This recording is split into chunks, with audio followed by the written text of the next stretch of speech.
at 10:38 p.m. Ms. Stephens led the detective Hughes to the bedroom where her defenseless husband was lying down in bed with 3 bullet holes through him through a thin sheet.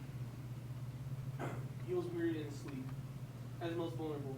Ms. Stephens then said, "I shot my husband." Your Honor, she is not being charged with first-degree murder of her husband, and now she is claiming she suffers from syndrome, and her act was out of self-defense. Her act of murder was premeditated and was not an act of self-defense. In your experience with working with victims and working with women that have been abused by their husband, Dominique was different, correct? Yes, she was different. She wasn't like other women. Other women will like to stay at the shelter and be safe from being beaten, but Ms. Dominique wanted to feel like she was safe. So with her Donovan calling, she wanted to go back. I just found it really weird that she didn't want to stay and be safe instead of figuring things out over here when I offered her a job. Objection, narration. Where? Why did you leave the shelter? Because they were trying to send me to another place, and the place was very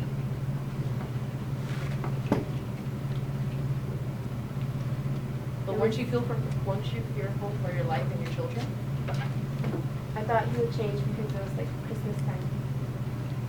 So you thought he would change, so you decided to go back. Yes. But you realized he wouldn't change. He told me he would change.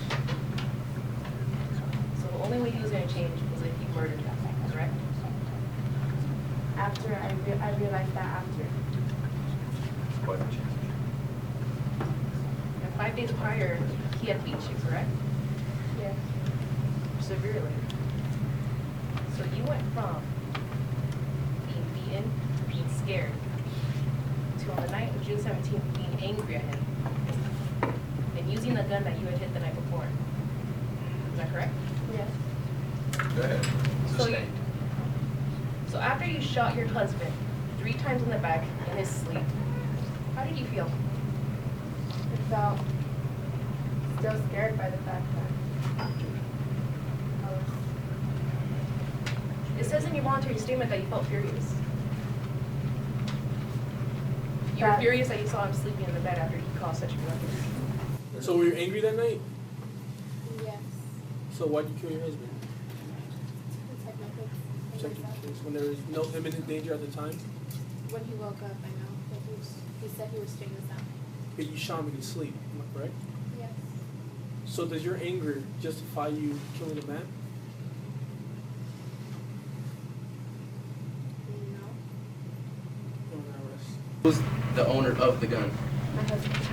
Now, this gun, you must have obviously had it must have seemed some kind of power in your eyes, unless, of course, you've been hurt by it before. Has your husband ever used that gun to extort you and or threaten you? He threatened me. So would you say that gun is a symbol of controlling your mind? Yes. So your sibling Jordan Bright said twice you were furious. With that in your head, did you knew the gun was only a place you knew where it's at, right? Right. Yes. So what led you to it?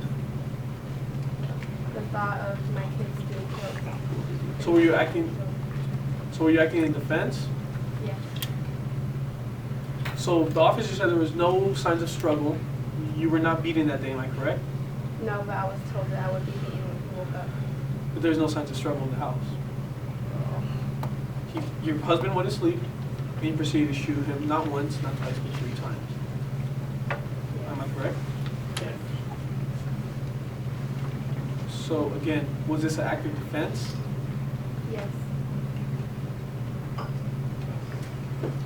Why? Because my children, he said that he would straighten us out when he woke up. My children, including. So does that apply imminent danger to that very night? Yes.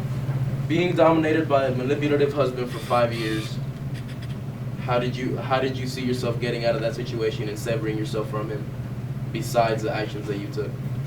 I didn't. No further questions around those situations? Once he beat me so hard, my fingers were broken and I was forced to go to the hospital.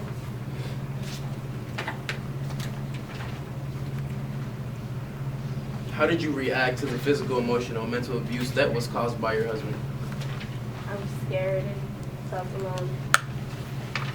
Did you feel isolated from everyone else around you? Yes. What were your options that were in front of you? I felt like I had none. And what kind of state has that put you in now? Very depressed.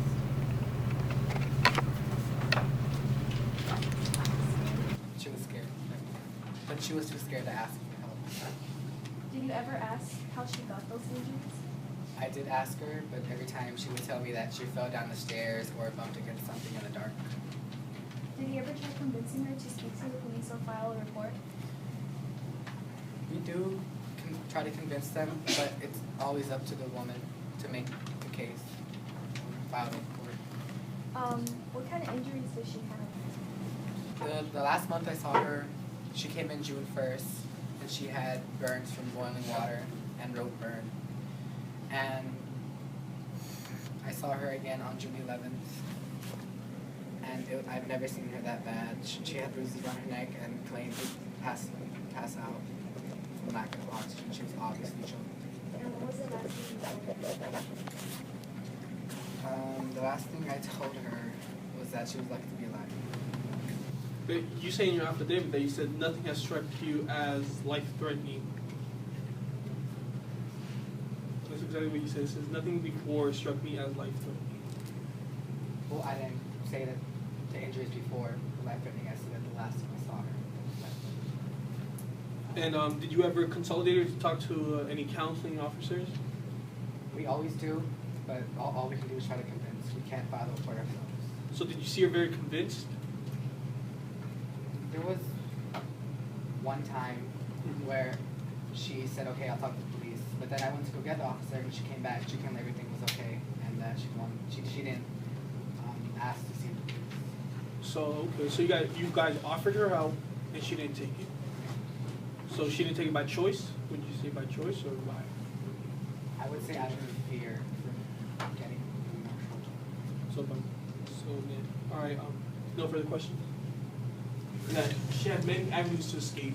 She wasn't in danger on June 12th of the night. She premeditatedly hit the gun with intentions to kill. She was not innocent in doing it and saying that she had battered wound syndrome. Obviously, she could have not been economically dependent. She was being offered help. She did not have trouble finding a shelter, and she could have left. She was there by her choice. It was her choice to hide the gun. It was her choice to kill her husband, and now she has to face the responsibilities of the law. She has to. The law has to take her. The law has to do justice on her because she has killed an innocent man. She has killed her husband, and out of anger, and it was premeditatedly all along. So it's not from battered wound syndrome, but she was not acting in her defense. We see here Ms. Dominique Stevens up on the stands, and we have against her a case where we're accusing her that she has killed her husband in wrong blood. But throughout the case, I feel that we have proven that not only could she not have done anything else, but she was economically dependent on the man, emotionally distraught by the years of torture, the years of physical and emotional torture. Not only that, but he tried to hurt the thing which every woman feels is most precious to her, which is her children, which is her legacy. What Ms. Dominique Stevens did in retaliation was the only thing she could do. She was just going by her motherly instinct and protecting her children and her life from a man who she saw was seeking to destroy that. So if you guys think it is right to throw that woman in jail for the rest of her life, then live with it. Ladies and gentlemen, have you reached a verdict? Yes. Okay, please, you just need to rise. We find the defendant, Ms. Dominique Stevens, not guilty on the first degree, but she is guilty on second-degree murder, and she will go to prison for 35 years. 35-year sentence. All right, thank you very much. Court is adjourned. All right.